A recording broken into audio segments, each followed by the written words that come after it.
Film dimulai dengan adegan yang menampilkan sebuah penjara di Susu, Tiongkok pada tahun 1991. Saat itu wabah kolera sedang melanda. Seorang agen CIA bernama Tom Bishop bersama beberapa rekannya menyamar menjadi dokter untuk memberikan vaksinasi anti kolera kepada seluruh tahanan dan petugas di penjara tersebut. Penyamaran yang dilakukan oleh Bishop adalah salah satu rencana agar ia bisa menyelinap masuk ke penjara untuk membebaskan kekasihnya Elizabeth Hadley.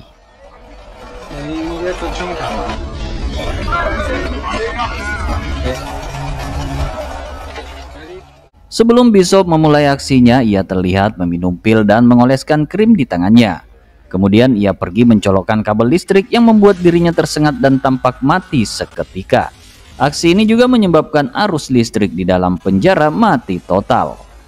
Kemudian Bishop dibawa ke ruangan khusus. Dalam situasi di mana semua kamera CCTV mati, Bishop memanfaatkan kesempatan tersebut untuk mencari keberadaan Elizabeth.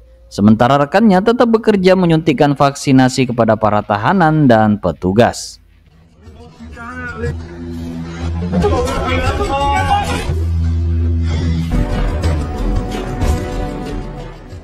Di sisi lain, para petugas penjara berusaha keras untuk menghidupkan kembali listrik dalam waktu 10 menit. Selama bekerja, rekan Bishop terus berkomunikasi dengannya. Dalam waktu yang terbatas, Bishop menelusuri penjara dengan denah yang ada di tangannya. Saat mencari Elizabeth, ia menemukan seorang napi yang ketakutan saat tersorot senter. Bishop kemudian memberi napi itu permen karet. Sampai akhirnya Bishop berhasil menemukan Elizabeth dan membawanya kembali ke ruangan semula.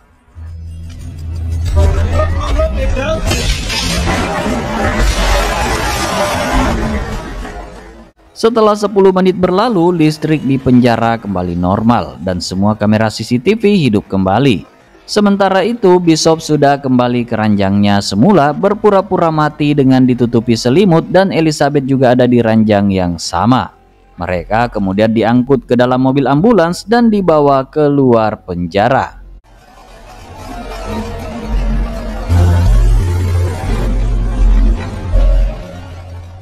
Awalnya semua berjalan seperti biasa tanpa ada yang mencurigakan. Namun ketika kepala penjara melihat salah satu napi dengan santainya mengunyah permen karet yang diberikan oleh Bishop, ia merasa ada yang aneh dan mencurigakan. Kepala penjara segera memerintahkan untuk memberhentikan mobil ambulans saat hendak melewati gerbang penjara. Rekan-rekan Bishop ditodong dengan senjata dan Bishop dikepung oleh beberapa petugas. Akibatnya misinya gagal. Bishop dan Elizabeth kembali ditangkap dan diseret masuk ke dalam penjara. Scene berpindah ke Washington di mana Nathan Demuir, atasan Bishop yang sedang sendirian, dibangunkan oleh panggilan telepon dari rekannya sesama veteran CIA bernama Harry. Harry meminta Nathan untuk segera berangkat menuju kantor CIA sebelum yang lainnya mengetahui situasinya. Diketahui bahwa Nathan adalah seorang veteran CIA dan merupakan orang yang merekrut serta melatih Bishop di masa lalu. Setelah menerima telepon, Nathan segera bergegas menuju kantor CIA di Langley, Virginia. Untungnya Nathan mengendarai Porsche 912 yang cepat dan handal, memungkinkannya tiba tepat waktu dari apartemennya ke kantor. Kebetulan hari itu adalah hari terakhirnya bekerja sebelum ia pensiun. Sesampainya di kantor CIA, Nathan segera menemui rekannya Henry untuk meminta bantuan dalam mencari informasi mengenai situasi di Hong Kong. Melalui Henry, Nathan akhirnya mengetahui bahwa Bishop telah ditangkap dan dipenjarakan di Tiongkok. Nathan kemudian menuju ruangannya di mana ia mendapati rekannya Harker sudah menunggu untuk meminta data tentang Bishop. How is he? It's downloaded and sorted. Alright, so that should give us. Take me a while to dig him up.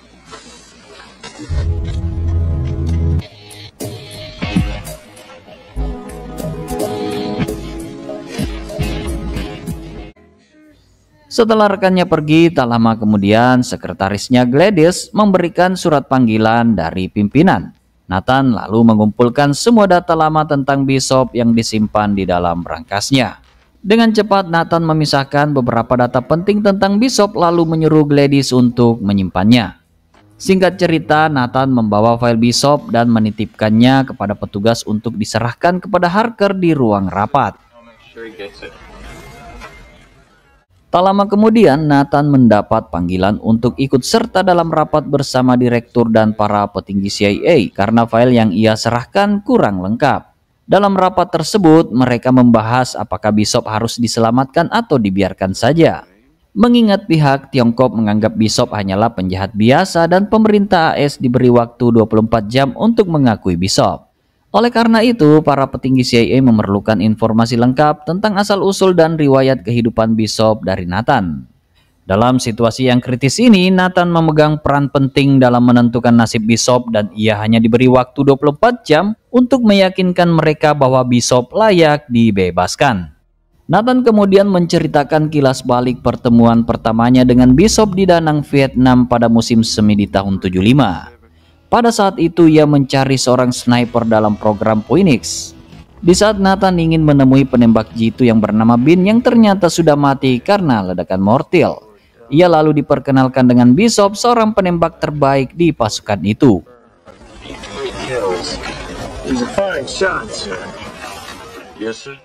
Untuk menguji kemampuan Bishop, Nathan memperlihatkan foto Jenderal Hun Chia sebagai targetnya.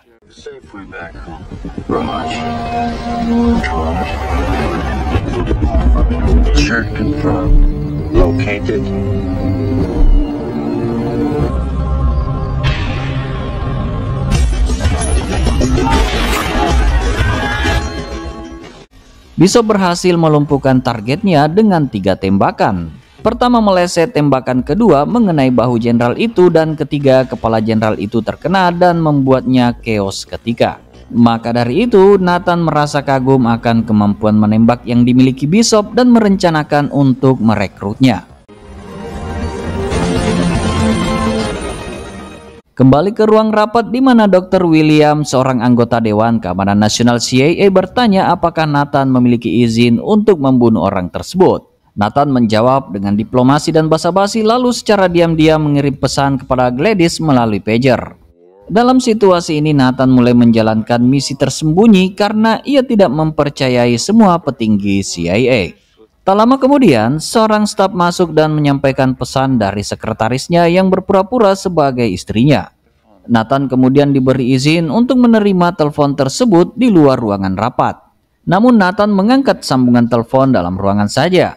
Dalam percakapan telepon tersebut, Gladys memberitahu Nathan tentang apa yang terjadi di ruangannya yang sedang diacak-acak oleh 3 pria atas perintah Harker. Sementara itu, Nathan yang membelakangi mereka saat menerima telepon juga mendengar semua pembicaraan para petinggi CIA tentang kasus Bishop. Di sini Nathan membohongi mereka bahwa istrinya ingin mengadakan acara makan malam untuk pensiunnya dan meminta izin ke kantornya untuk mengambil file Bishop.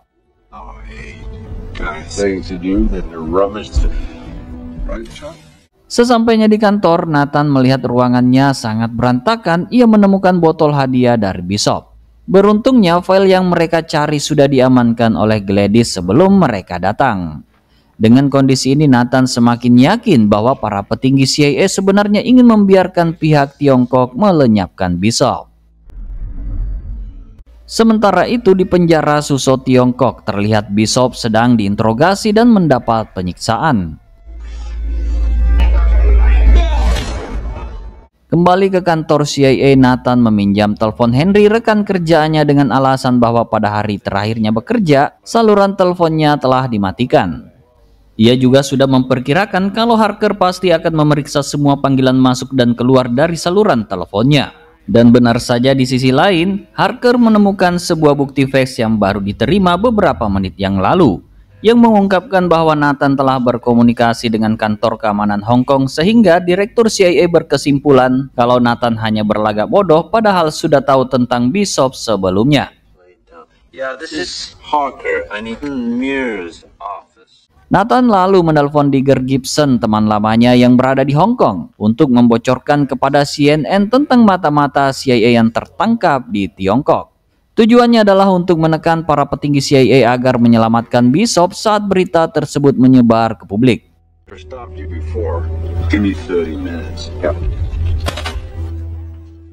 Nathan kembali bergabung dengan para petinggi CIA di ruang rapat dan menyerahkan file yang berisi informasi tentang perekrutan Bishop menjadi agen CIA. Nathan kemudian menceritakan kilas balik perjalanan Bishop. Saat perekrutan, Nathan mengumpulkan data tentang Bishop dari berbagai sumber seperti tetangganya, gurunya, ibunya, guru pramukanya, dan catatan ayahnya dari Pentagon. Nathan mengisolasi Bishop, memberinya pekerjaan biasa dengan orang-orang yang tidak bisa berbahasa Inggris. Bishop ditempatkan di Jerman saat Perang Dingin, di mana ia diajari bagaimana teknologi mata-mata bekerja sampai bagaimana menghadapi alat tes kebohongan.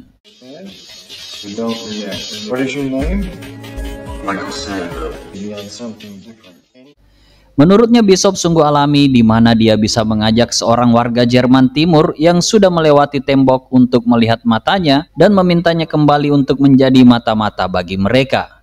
Di sini Nathan menceritakan semuanya kepada para anggota Satgas itu untuk mengulur waktu dan meyakinkan mereka bahwa Bishop adalah agen yang bisa diandalkan. Berharap mereka akan mempertimbangkan untuk membebaskannya. Ia juga flashback menceritakan sewaktu Bishop diberi sebuah misi kecil kembali ke timur untuk menyeberangkan seorang fungsionaris Jerman Timur bernama Smith. Dalam misi itu Bishop berhasil membawa Smith di mana mereka berdua sedang dikejar oleh petugas yang mencurigai gerak-geriknya. Ia pun segera mampir di sebuah bar untuk mengelabui petugas agar mereka berdua dikira sebagai sepasang pemabuk. Rupanya di sana Bishop berhasil terhubung dengan Nathan yang memerintahkannya untuk membatalkan misi.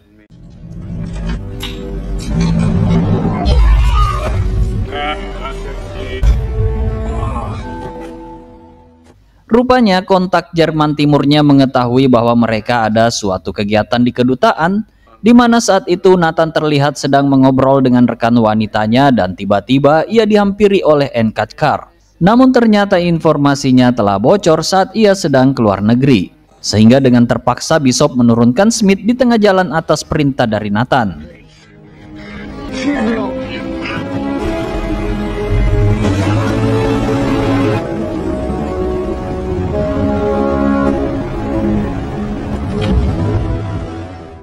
Keesokan harinya mereka berdua bertemu di mana Nathan mengungkapkan kalau Smith asetnya hanyalah dijadikan umpan dan tak ingin ia menjadikan dirinya korban hanya untuk sebuah aset, seseorang yang digunakannya untuk sebuah informasi.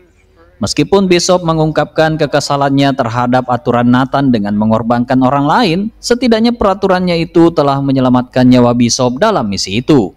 Mendengar hal itu, Troy memerintahkan untuk segera mencari informasi tentang Enkatkar yang ternyata seorang pembelot namun telah terbunuh saat Nathan dan Bishop masih berada di Berlin sewaktu hal itu terjadi.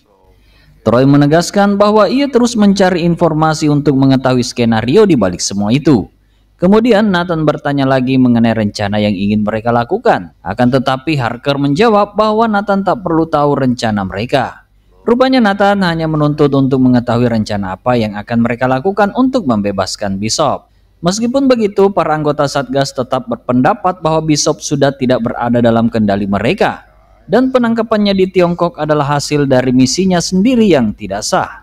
Mereka enggan untuk mengambil tindakan resmi dalam upaya penyelamatannya, menganggap risikonya terlalu besar dan keuntungannya tidak sebanding. Meskipun Troy tidak mengatakan secara langsung, Nathan menyadari bahwa mereka memiliki agenda yang berbeda. Yang utamanya adalah melindungi negosiasi perdagangan yang akan segera terjadi antara AS dan Cina. Meskipun itu berarti mengorbankan Bishop sebagai kerugian tambahan. Mengetahui kalau Bishop tak bekerja untuk mereka dan diketahui tertangkap karena sedang menjalankan misi penyelamatan di sebuah penjara di luar Suzhou, Nathan pun akhirnya menyadari bahwa Bishop mungkin saja ditangkap karena berusaha membebaskan kekasihnya dari penjara tersebut. Tak lama kemudian, rencana Nathan membuahkan hasil. CNN melaporkan penangkapan seorang agen CIA di Tiongkok yang bekerja di konsulat Amerika di Hong Kong, tepat saat Amerika dan Tiongkok tengah bernegosiasi mengenai perdagangan. Pemerintah Amerika segera berusaha membebaskan agen tersebut, dan kedutaan berjanji untuk memberikan informasi terbaru. Berita ini memaksa para petinggi CIA untuk mempertimbangkan pembebasan Bishop, membuat Nathan merasa lega dan puas. Namun Harker yang sejak awal tidak menyukai Nathan, segera menghubungi kenalannya Peter Brody di FCC untuk membalas berita tersebut. Beberapa menit kemudian, sebuah berita balasan disiarkan, mengklaim bahwa Bishop telah meninggal 14 bulan yang lalu dan laporan penangkapannya tidak valid. Sementara CNN tidak membuat komentar resmi. Sumber yang dekat dengan agensi ini telah mengkonfirmasikan kematian Bishop akhir tahun lalu. Berita ini lebih ditujukan untuk para anggota Dewan Pemerintahan Cina yang membocorkan informasi palsu dengan tujuan melemahkan kebijakan perdagangan Amerika. Saat hendak keluar dari kantor CIA, Nathan mendengar berita tersebut dan memutuskan untuk tetap tinggal dan menjalankan rencana selanjutnya. Nathan menemui Harker dan mengatakan bahwa ia tahu siapa yang sebenarnya menjadi target Bishop, meski ini hanya tipuan. Pernyataan ini membuat Harker penasaran. Nathan kemudian menemui Kepler di ruangannya dan mendapatkan rencana detail misi penyelamatan Bishop yang bernama Operasi Sideshow. Misi tersebut berlokasi dekat penjara Suzhou di Cina, di Pulau Penghu, dan dipimpin oleh Komandan Willy. Lokasi operasi berada sekitar 40 menit dari penjara Suzhou. Di samping itu, Nathan juga terus mencari tahu informasi tentang kesiapan pasukan Komandan Willy untuk penyelamatan Bishop melalui Gladys.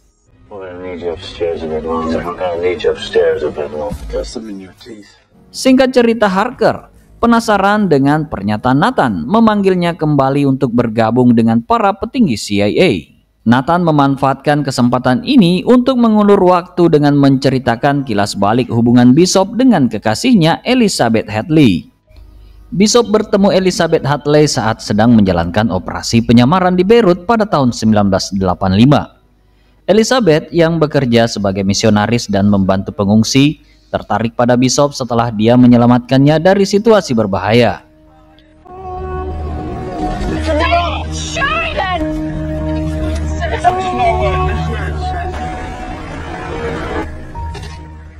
Hubungan mereka berkembang menjadi romansa meskipun Bishop harus menyembunyikan identitas sebenarnya sebagai agen CIA.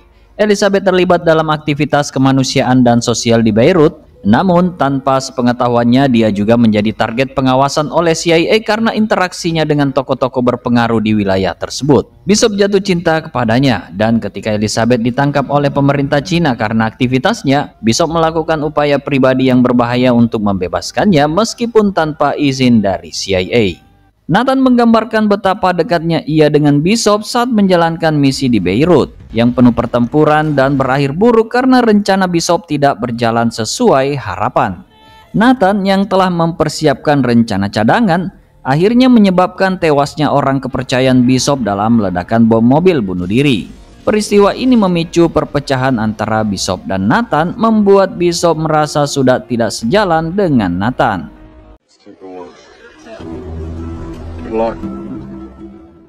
Kembali ke ruang rapat setelah Nathan menceritakan semua kisah tentang Bishop, Troy hendak meninggalkan ruangan dan melanjutkan rapat keesokan harinya pada pukul 7 pagi.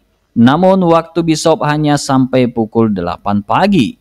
Nathan yang dikejar waktu untuk menyelamatkan Bishop tanpa sengaja melihat berkas analisis gambar lokasi penjara Suzhou di tangan Troy.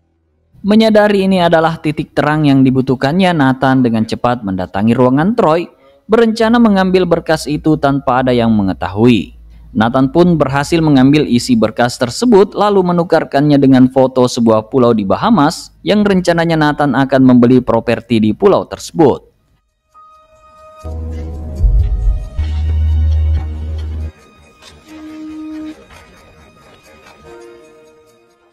Kemudian Nathan mencairkan semua tabungan pensiunnya untuk dipindahkan ke rekening bank Grand Cayman.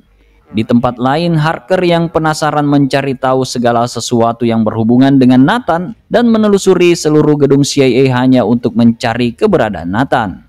Namun Nathan, seorang veteran CIA yang sudah terlatih, tetap bergerak di dalam gedung tanpa diketahui oleh siapapun. Nathan lalu menghubungi Harry Duncan yang berada di Hong Kong untuk mencari orang dalam penjara yang bisa disuap untuk menjalankan misinya, yaitu memutus aliran listrik ke penjara selama 30 menit. Agar supaya selama waktu itu pasukan yang diturunkan ke lapangan menyelamatkan Bishop dan Elizabeth berhasil dijalankan. Dan pada malam itu juga Nathan menggunakan rencana yang jauh lebih berbahaya dengan membuat perintah operasional palsu untuk pelaksanaan penyelamatan Bishop dengan nama Operasi Dinner Out atau Operasi Makan Malam. Setelah Nathan membuat surat itu, ia lalu memalsukan tanda tangan dan cap direktur CIA secara detail.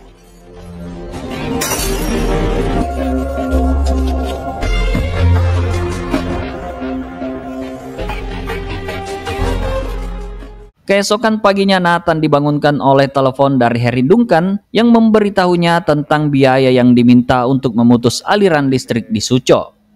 Setelah beberapa kali bernegosiasi, mereka akhirnya menyepakati jumlah sebesar 282.000 US dollar. Setibanya di ruang rapat bersama para petinggi CIA, Nathan mulai menjalankan rencananya. Harker menerima sebuah berkas yang seharusnya ditujukan kepada Troy, namun Nathan telah mengganti isi berkas tersebut untuk mengalihkan perhatian para petinggi CIA. Harker kemudian menuduh Nathan telah menggunakan dana sebesar 282.000 US dollar yang sekarang hilang dari tabungan di Grand Cayman untuk mendanai misi penyelamatan Bishop. Saat Troy memeriksa berkas tersebut, ia menemukan foto-foto Pulau Bahamas.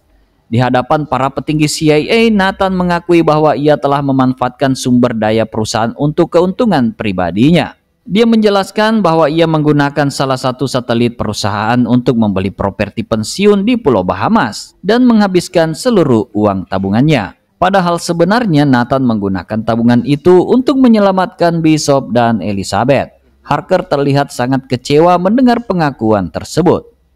Nathan kemudian mengulur waktu dengan menceritakan kejadian setelah pengeboman. Elizabeth dicurigai terlibat dan Nathan memanfaatkan situasi ini dengan melakukan negosiasi dengan pemerintah Tiongkok. Ia menggunakan Elizabeth sebagai alat tukar untuk mendapatkan kembali seorang diplomat Amerika yang dituduh sebagai mata-mata, dan Nathan sendiri yang mengatur perjanjian tersebut.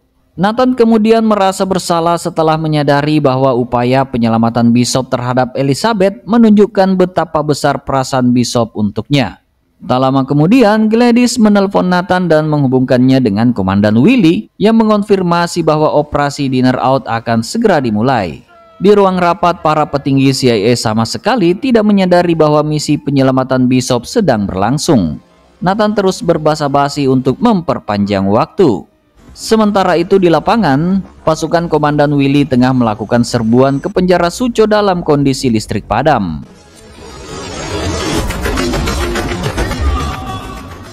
Mereka berhasil menyelamatkan Bishop dan Elizabeth 18 menit sebelum jadwal eksekusi mereka.